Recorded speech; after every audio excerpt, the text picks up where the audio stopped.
BX1+. L'invité de Fabrice Grosfilet. Voilà, notre invité ce midi, c'est Youssef Handechi, qui est député bruxellois pour le PTB. Bonjour Youssef Handechi. Bonjour. On a eu un grand feuilleton qui a tenu en haleine l'actualité politique bruxelloise pendant plusieurs semaines. C'est le feuilleton d'Uber, avec finalement un accord pour réautoriser temporairement les conducteurs des plateformes, que ce soit Uber ou Hitch, à rouler en attendant l'adoption d'un plan taxi, autorisation assortie de conditions. Est-ce que c'est un bon accord? Et je rappelle que le PTB est dans l'opposition. C'est pas parce qu'on est dans l'opposition qu'on est critique par rapport à cet accord. On est critique parce que dans les faits, nous, le gouvernement et la majorité au Parlement bruxellois a quelque part, dans les faits, légaliser Uber. Et c'est pour ça qu'on nous sommes critiques.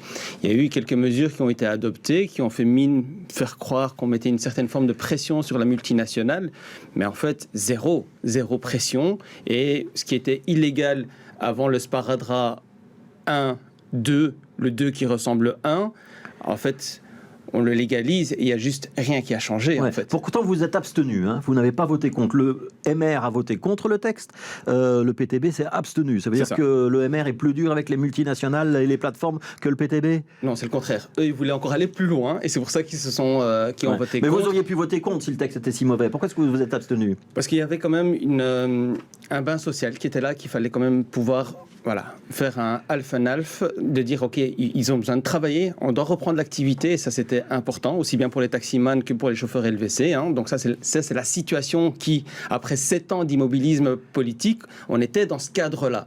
Voter contre pour nous était difficile. Le MR a voté contre parce qu'il voulait aller plus loin, mais nous on voulait, et c'est pour ça qu'on a fait des amendements, c'est qu'on voulait véritablement avoir un texte d'urgence qui soit quand même au niveau pour que quand on arrive sur un plan taxi, qu'on puisse mettre une pression qui soit telle pour pouvoir avoir des conditions, parce qu'on a souvent parlé du détricotage de notre modèle social. Ici, on le détricote et on voulait quand même mettre des conditions, parce qu'en fait, c'est provisoire, mais ça sera définitif dans 6 mois. Vous ne croyez pas qu'il y aura un plan taxi dans 6 mois qui va remettre les choses un petit peu à l'heure, les pendules à l'heure et les choses un peu plus d'équerre, comme on dit?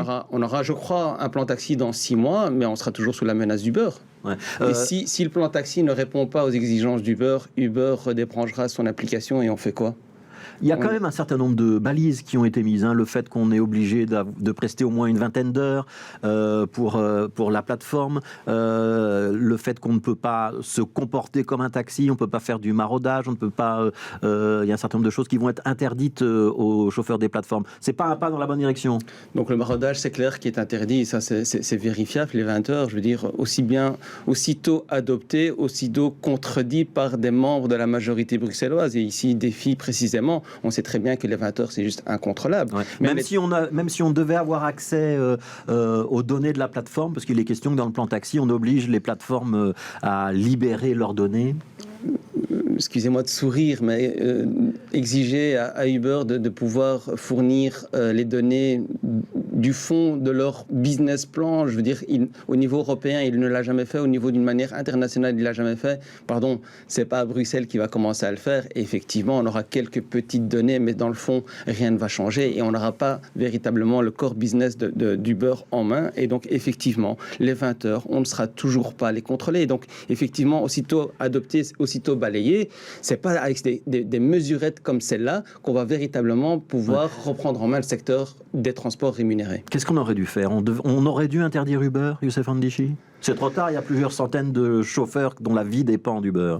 On aurait dû développer véritablement un secteur qui est d'utilité publique, véritablement un secteur d'utilité publique, véritablement développer une application publique. Là, vraiment, on avait un momentum. Il y a Taxicab ou Victor Cab, ça ne suffit pas. Ils sont là, mais ça ne suffit pas. Il faudrait vraiment une plateforme qui puisse réunir un petit peu toutes ces applications et véritablement pouvoir renforcer la main publique, renforcer la main du gouvernement. C'est comme ça qu'on va lutter contre la concurrence. Ça veut dire que vous auriez souhaité des taxis publics, une sorte de prolongement de la STIB, c'est ça l'idée? J'aurais rêvé de ça, effectivement, parce que c'est le seul moyen de pouvoir avoir un secteur qui soit loyal, un secteur qui soit apaisé, un secteur qui puisse travailler dans des règles qui soient claires pour tous. C'est le seul moyen, et c'est le seul moyen qu'on peut avoir pour pouvoir diminuer aussi le prix pour les voyageurs. Ça, c'est pour les utilisateurs, les clients. Je pense que c'est ultra important, et c'est comme ça qu'on redynamise le secteur du transport rémunéré bruxellois. Ce que vous imaginez, c'est un service public de taxi avec des gens qui sont embauchés par la région, payés par la région et des prix fixés par la région, et ça coûte cher finalement à la région, non ? Pas des embauchés par la région, donc on pourrait toujours continuer avec ce système, ce modèle dans lequel on est avec des indépendants, mais clairement avec des prix qui soient fixés par la région, des courses qui soient distribuées aussi par la région, sous un contrôle de la région, et c'est comme ça qu'on peut avancer véritablement dans un secteur qui soit renforcé. Donc on pourrait garder le même modèle avec les indépendants qui puissent travailler comme d'habitude, avec un fonds de commerce et tout ça. Donc on peut faire développer ce business-là, mais véritablement avoir un contrôle. Ici, le contrôle, il est dans les mains du beurre. Ouais. Une dernière question sur ce dossier. Il y a un problème sur les licences reconnues. Théoriquement, dans l'esprit de la région bruxelloise, on travaille à Bruxelles avec une licence bruxelloise.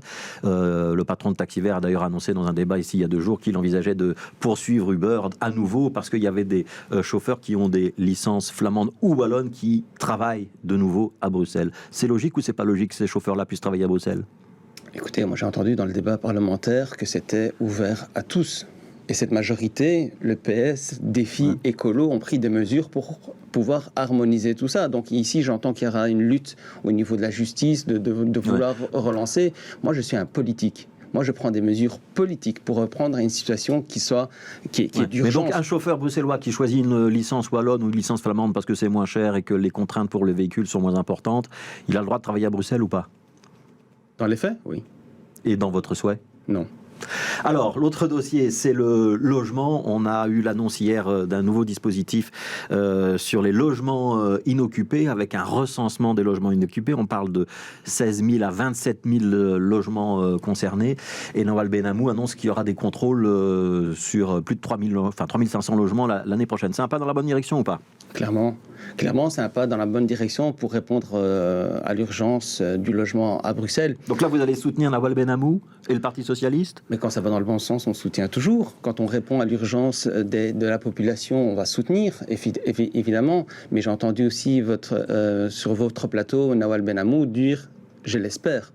Là, maintenant, le gouvernement est réuni. Elle espère pour la contrainte, pour la prise en gestion des logements qui seraient inoccupés. Ouais. Quand j'entends dans le chef d'un responsable politique espérer, moi, ça m'inquiète. Donc, je veux voir dans les faits. Donc là, le gouvernement est réuni. Donc, ça passe en deuxième lecture. Donc, ça va dans le bon sens. Donc, on voit que le chemin avance. Le texte va arriver au Parlement. On pourra encore en débattre en commission, l'amender et soutenir ce qu'il faut soutenir. Mais effectivement, je soutiens que ça va dans le bon sens. Et on va peut-être, si ça va dans ce schéma-là de ce qu'on a déjà entendu dans la presse, je pense qu'il est clair que le PTB va soutenir la secrétaire d'État. Voilà, et ça c'est à noter parce que c'est pas tous les jours que vous soutenez une initiative du gouvernement ou du Parti Socialiste. Mais comme je vous l'ai dit, quand ça va dans le bon sens, quand ça répond à l'urgence des gens, on le soutient. Mais maintenant, on va pouvoir la soutenir si concrètement il y a des mesures qui arrivent pour pouvoir répondre. Ça, c'est ultra important.